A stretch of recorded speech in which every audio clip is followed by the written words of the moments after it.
En octubre de 2020, el mundo entero se paralizó ante una noticia que parecía imposible. Un coche estadounidense, fabricado por una marca prácticamente desconocida, había destrozado todos los récords de velocidad existentes. Su nombre, SSC Tuatara. La cifra que acompañaba esa hazaña parecía un error de imprenta, una fantasía, un glitch en la realidad. 532 kilómetros por hora. Así de golpe, se convertía en el coche más rápido del mundo, muy por encima de Bugatti, Koenigsegg o cualquier otro titán de la industria. Era, según sus creadores, el nuevo rey absoluto. Pero en realidad, esa fue la primera señal de que algo no estaba bien. El anuncio llegó con fuegos artificiales, videos, entrevistas, artículos. El piloto británico Oliver Webb, al volante. Una recta eterna en Nevada. Un día soleado. Todo parecía en orden. La marca era alucinante, pero lo era más aún el hecho de que venía de una empresa pequeña, sin respaldo multimillonario, sin historia en la Fórmula 1, sin fábricas en Europa, ni acuerdos con conglomerados automotrices. La gente no lo podía creer. ¿Quiénes eran estos tipos que acababan de humillar al Chiron Supersport y a la Gera RS? ¿Cómo era posible que una compañía con menos de 50 empleados superara a todo el peso de Volkswagen y al genio obsesivo de Christian von Koenigsegg? Para entenderlo hay que retroceder. El hombre detrás de SSC se llama Gerald Shelby, sin relación alguna con el mítico Carroll Shelby, aunque la coincidencia en el apellido le dio una ventaja publicitaria en sus inicios. En 2007, Gerald ya había saboreado la gloria cuando su primer superdeportivo, el SSC Ultimate Aero, logró superar los 412 km por hora, arrebatándole brevemente el título al Bugatti Veyron.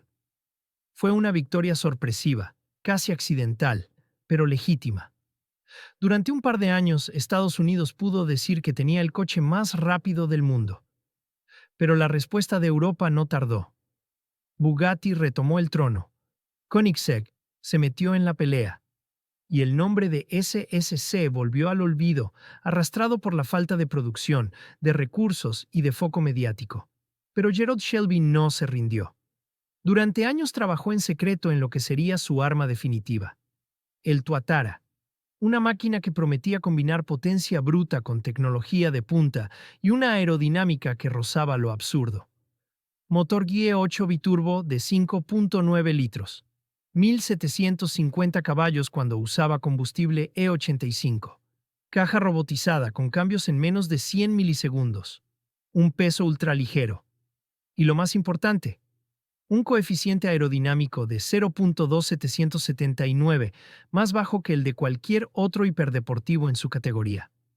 Según SSC, ese coche no solo podía superar los 500 km por hora, podía hacerlo con estabilidad, con precisión, con fiabilidad, podía hacerlo 2 veces seguidas, podía destruir a la competencia. El escenario elegido fue perfecto, una recta cerrada de 11 kilómetros en el desierto de Nevada. La misma que Koenigsegg había usado para su récord con el Agera RS. 2 pasadas, una en cada sentido, como manda el reglamento.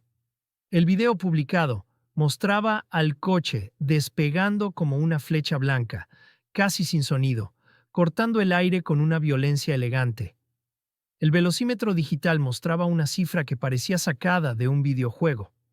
532.7 km por hora en la dirección más rápida, un promedio de 508 en ambas direcciones. Récord absoluto. El planeta entero lo celebró, pero mientras los fanáticos aplaudían, algunos no tan convencidos empezaron a mirar el video con otros ojos. Algo no cuadraba. El coche iba rápido, sí, pero tan rápido. Los árboles, los postes, las marcas en el asfalto, el movimiento del entorno, nada parecía moverse con la violencia que implican más de 500 kilómetros por hora. Un par de youtubers especializados comenzaron a analizar el video fotograma a fotograma. Usaron matemáticas, distancias, tiempo y velocidad. Compararon con otros récords y pronto descubrieron que la aceleración mostrada no coincidía con la cifra declarada. No era solo una sensación. Había algo mal. La tormenta no tardó en desatarse. Algunos expertos dijeron que, según sus cálculos, el Tuatara no había pasado ni de los 470 kilómetros por hora. Otros afirmaban que, en realidad, nunca superó los 450. El fabricante de sensores GPS que supuestamente había validado el récord, Deuteron, negó haber certificado nada. SSC no publicó todos los datos crudos. No se permitieron análisis independientes. Y lo peor de todo, las imágenes parecían editadas. El video oficial tenía cortes, aceleraciones dudosas, planos sospechosamente limpios. Era como si alguien hubiera querido mostrar velocidad, pero no demostrarla. El mundo que un día antes había vitoreado la hazaña, ahora empezaba a sospechar de una mentira gigantesca, una mentira histórica, porque no se trataba solo de una cifra, se trataba de romper un récord sagrado, de reclamar el trono de la velocidad mundial. La presión fue inmediata. Los medios especializados, que al principio habían celebrado el récord sin hacer demasiadas preguntas, comenzaron a publicar dudas. Los fans exigían transparencia. Y en redes sociales, el tema se volvió una bomba. ¿Había mentido SSC? ¿Había manipulado el video? ¿Era realmente posible que un coche así alcanzara esa velocidad sin que nada del entorno lo reflejara? Las teorías crecían. La credibilidad de la marca se desmoronaba minuto a minuto. Y lo que había sido una coronación se transformaba rápidamente en un linchamiento público. Gerard Shelby, acorralado por las críticas, no tardó en salir a dar explicaciones. En un video oficial, con tono serio, admitió que algo podía estar mal con los datos del intento, que quizás hubo errores en la edición del video, que los archivos del GPS no se habían sincronizado correctamente, pero se defendió diciendo que no hubo mala intención, que todo había sido fruto del caos, de la emoción, de un equipo pequeño que no tenía experiencia en validar récords de esa magnitud. Prometió que repetirían la prueba, esta vez con total transparencia, con más cámaras, con más sensores, con observadores independientes. En ese momento el daño ya estaba hecho, porque el problema no era solo que el récord fuera falso. El verdadero golpe fue la sensación de que SSC había intentado colarse en la historia por la puerta de atrás. Que habían construido un coche potente, sí, pero incapaz de cumplir su promesa, y que para evitar admitirlo, decidieron fabricar una narrativa. La historia perfecta, el héroe americano que destronaba a Europa. Pero con un detalle crucial. No era real. El segundo intento llegó meses después, esta vez con todos los ojos encima. SSC eligió una pista de aterrizaje en Florida, bastante más corta que la recta de Nevada. El piloto volvió a ser Oliver Webb. Esta vez, acompañados por múltiples equipos de medición, cámaras en todos los ángulos y observadores externos. Nada podía salir mal. Pero lo hizo.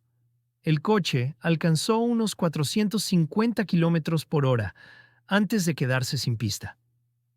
No hubo récord. No hubo épica. Solo una confirmación incómoda. El Tuatara era rápido, pero no era el más rápido del mundo. Gerard Shelby no se rindió. Dijo que el coche tenía el potencial, que solo necesitaban un lugar más largo, más seguro, mejores condiciones, que el récord aún era posible. Pero cada nuevo intento fallido erosionaba más la confianza del público. Cada excusa sonaba más a justificación. Y cada día que pasaba sin cifras claras, la historia del Tuatara se transformaba en una advertencia. Porque mientras SSC luchaba por defender su reputación, los verdaderos gigantes seguían avanzando. Koenigsegg preparaba nuevas versiones del Jesko. Bugatti afinaba su tecnología. Rimac demostraba que los eléctricos no solo podían ser rápidos, sino también estables. Y mientras todos ellos compartían datos, telemetría, sensores, SSC, aún lidiaba con la sombra de su mentira. En medio de todo ese caos, algunos seguían defendiendo al coche. Porque al margen de la controversia, el Tuatara seguía siendo una obra técnica impresionante. Su diseño era espectacular, su ingeniería, notable, su potencia, indiscutible. No era un fraude completo, No era un invento de cartón, era probablemente uno de los coches más rápidos jamás construidos, pero no el más rápido. Y ahí estaba el problema, porque cuando prometes el trono, no puedes aparecer con una silla de camping. El título de más rápido del mundo no se gana con marketing ni con edición de video. Se gana con datos duros, con precisión suiza, con honestidad brutal. Y SSC, en su obsesión por alcanzar la cima, olvidó lo más importante: la credibilidad. La historia del SSC Tuatara no es solo la historia de un coche, es la historia de una oportunidad desperdiciada, de cómo una marca pequeña, con un producto asombroso, arruinó su momento de gloria por querer correr más rápido que la verdad, de cómo el mundo entero quiso creer, pero no pudo. Y ahora, con la confianza rota, con los récords desmentidos y con la sombra de la duda siempre presente, solo quedaba una pregunta por responder. ¿Qué pasaría si lo intentaban una vez más? El tercer intento era la última bala. Después del escándalo inicial y de una segunda prueba que no convenció a nadie, SSC sabía que no tenía margen para el error. O lograban demostrar que el Tuatara era, efectivamente, una obra de ingeniería capaz de romper la barrera de los 500 kilómetros por hora, o la historia quedaría escrita con tinta de burla y decepción. Esta vez, eligieron otro escenario: el Centro Espacial Kennedy, en Florida. Una pista que no solo ofrecía espacio suficiente, sino un simbolismo perfecto. El coche que aspiraba a lo imposible iba a lanzarse desde el mismo lugar donde Estados Unidos había disparado cohetes a la Luna. Era la última oportunidad de redención. Todo se preparó al milímetro.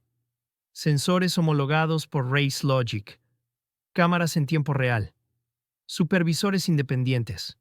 Ninguna sombra de duda, ningún corte, ningún error de edición. Y esta vez, el piloto no fue Oliver Webb.